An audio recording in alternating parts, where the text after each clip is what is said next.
being smart and making you earn it, because it's like cats are, I don't know. I like, it's just this one bad run-in with a cat that I'm just like, never again. Like I say, like, he saved you from the gas chamber, you should be forever grateful. That's what I think. I think it's...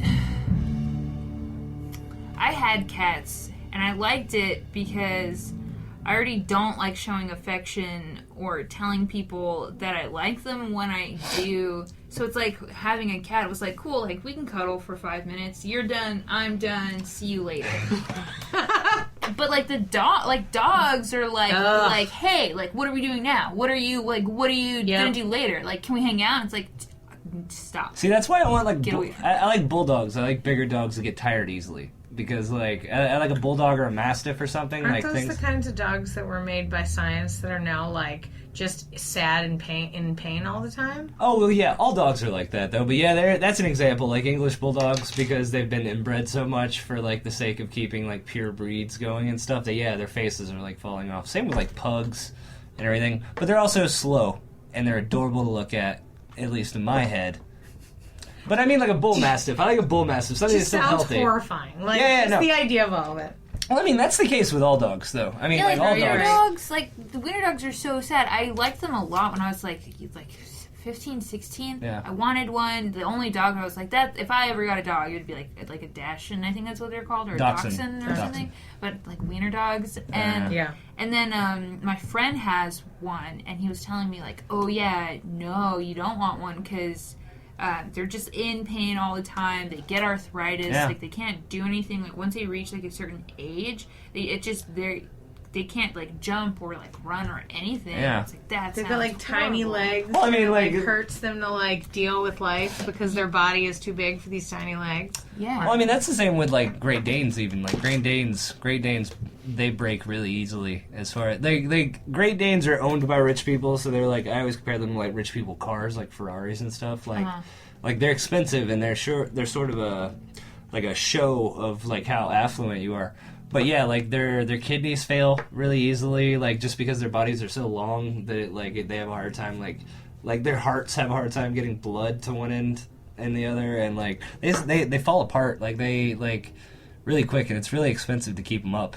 Yeah. Guys, I feel like the entirety of the dog population is, like, why we shouldn't do, like, genetic specificity. Like dogs are eugenics, but with a dog, and I feel like maybe we've learned that lesson. Like, golly, they're cute, and maybe someday with eugenics they could make the perfect looking human. But wouldn't that person probably also have asthma and allergies to everything, and, like, be half broken inside? Like, probably. I can, yeah, totally. But I mean, like, dogs kind of, they're bred for, like, a physical aspect, you know? Like dogs, like, any breed of dog was bred that way because, like bulldogs, they like the no-nose, they like the jowls, you know, things like that, or the dachshunds, like, one dog was born kind of long and had shorter legs, and they just kept breeding that with its mom or whatever over and over and over again until they just kept making... And that's the thing, is, like, it takes inbreeding, because, like, you always have to, like, make that dog fuck its parent in order to keep those genes really tight. And... yeah, like, with eugenics, it would be funny. It would be funny if eugenics was geared towards, like, making people adorable. Like, making people really cute, I think, as opposed to just, like, some super race of whatever, like, skin color anybody thought, you know, it's like...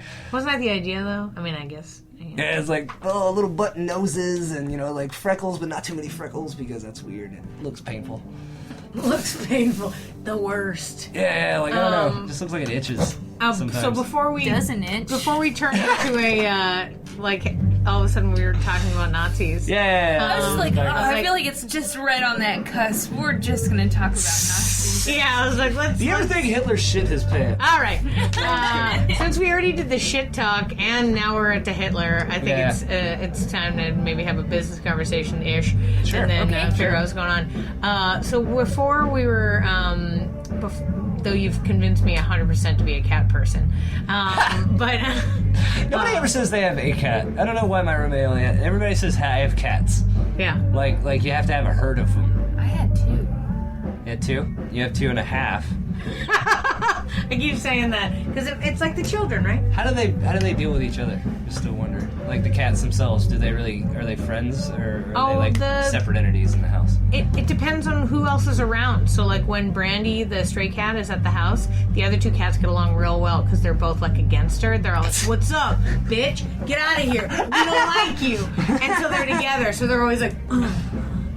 But then, like, if she's out of the house for a while, all of a sudden they're, like, rolling around, fighting each other. I'm like, what is happening right now? Yeah. So I really just think that they like drama. And, in fact, I was going to say earlier, we were talking about, like, the kind of guys that I like. Because I was telling them how I hate Jack Johnson. Okay. Is it Jack Johnson?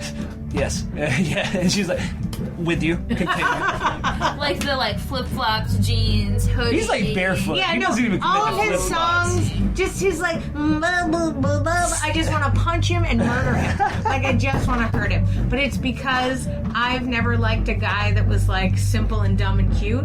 Like, you know, when, like, I don't know, when I was growing up, there were always, like, blonde surfer skater dudes that were always just kind of like, hey, you're real pretty. Do you want to go out sometime? And I was like, no.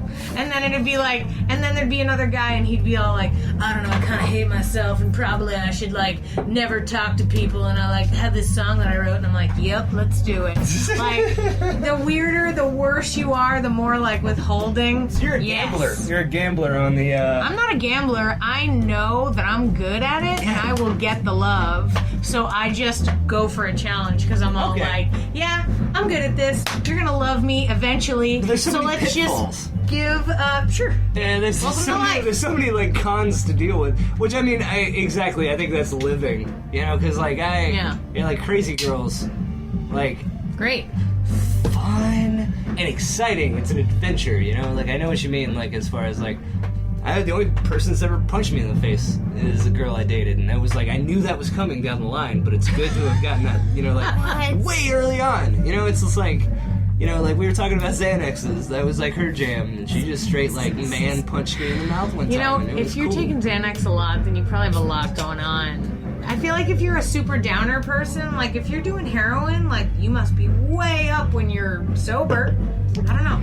Heroin, like, at least breeds a creativity. I don't know, like... Have you hung out with people on heroin? No, but I mean, like, a city that's ravaged by heroin? And no. Well, I mean, like, I'm sorry, I guess I think, like, the classic idea of heroin, like jazz? A city... Yes, jazz music. like opium and the fucking, like... Yeah, Ray Charles. Rustling, yeah, that's... Or at least painters. Painters do heroin, you know, like... Have you ever hung out with painters? They're lame. They're stupid. I know, but at least, but the thing is they're at least putting something up. They're making something. At least like people on Xanaxes, they're not doing anything except just like bumping into shit and doing nothing. You know. Part of what I think is interesting too is that we're different ages.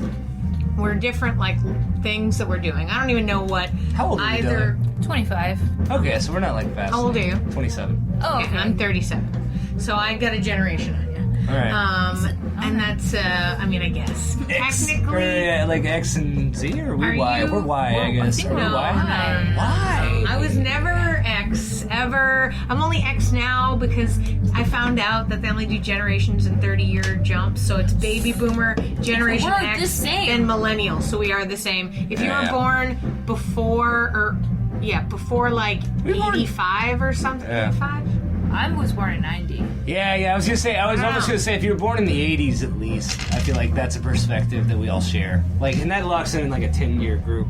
But, you know, like, but I mean, you know what? No, but I find it interesting because, and my life is all about meeting different people of different ages and that kind of thing. And, like, one of the things that sort of, I don't know, makes it an interesting journey for me is that, like, I get to see people who are doing what I did 10 years ago and be like, oh, good, okay.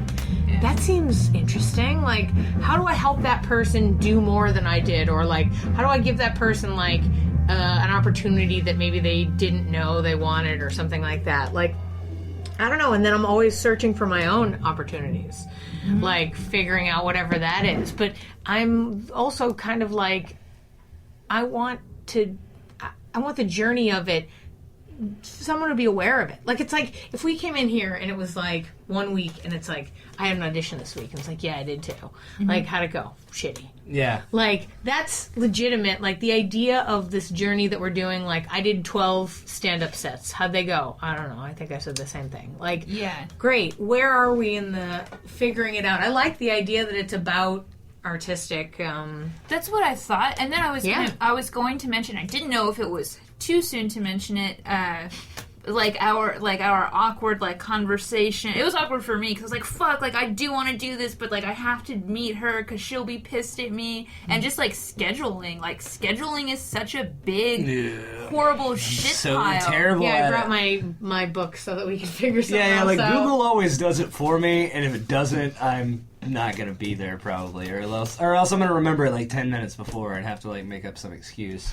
Yeah, like I have to like I just started using Google Calendar like a week ago or two, and I'm like, I fucking love you because it's like, leave now, you'll make it on time. Like, yeah, thank God for people like Nathan Ehrman, like who like send me these things. Like all of a sudden I'm getting these things where it's like just a Google Calendar thing. All you got to do is say yes, no, or maybe, and then it puts it in there, right? So like, and that's the thing is you just got to find somebody to do that work for you. I can do the Google Calendar. Yeah. So it's this is literally.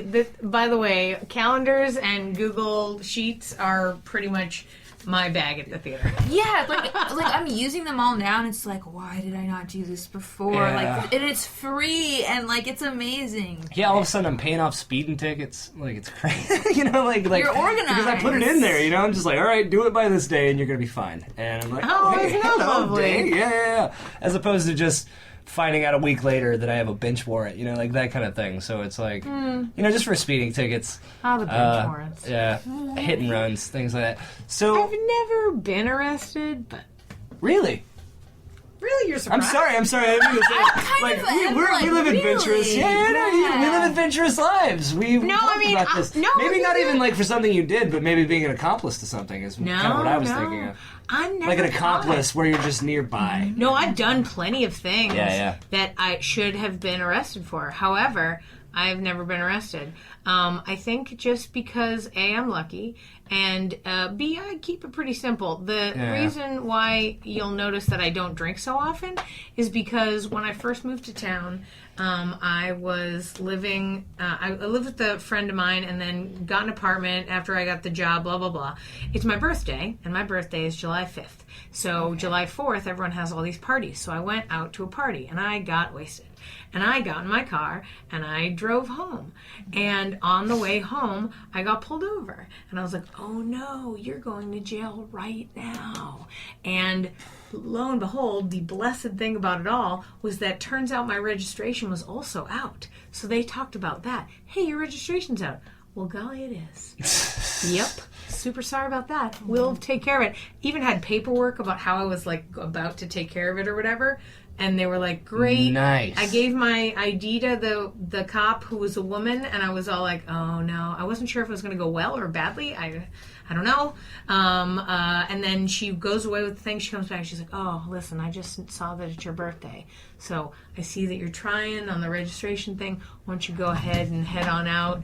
And I know, Jesus Christ. Right? I leave, and of course, I gotta pull out before her, because that's what you do.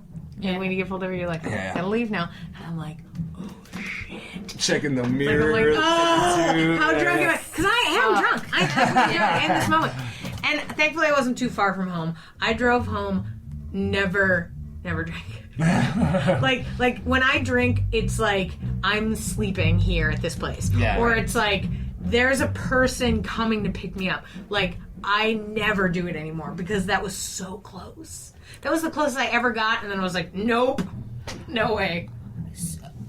Can I tell you my drinking and driving story? Yeah. Okay, so this happened last year, like last summer, and I had gotten out of like a relationship. Like, we had lived together, and then we broke up, and we were still living together. Ooh. And I was like, this is horrible. Like, so after we weren't living together anymore, I was just like drinking, just like going out and just like getting drunk because I was sad. And so I lived in Irving and I was hanging out in Dallas. So crazy. We'll talk about that in a minute. Oh, I've okay. totally lived in Irving. I'm gonna be crazed if it turns out you went to the same college as I went to. Go.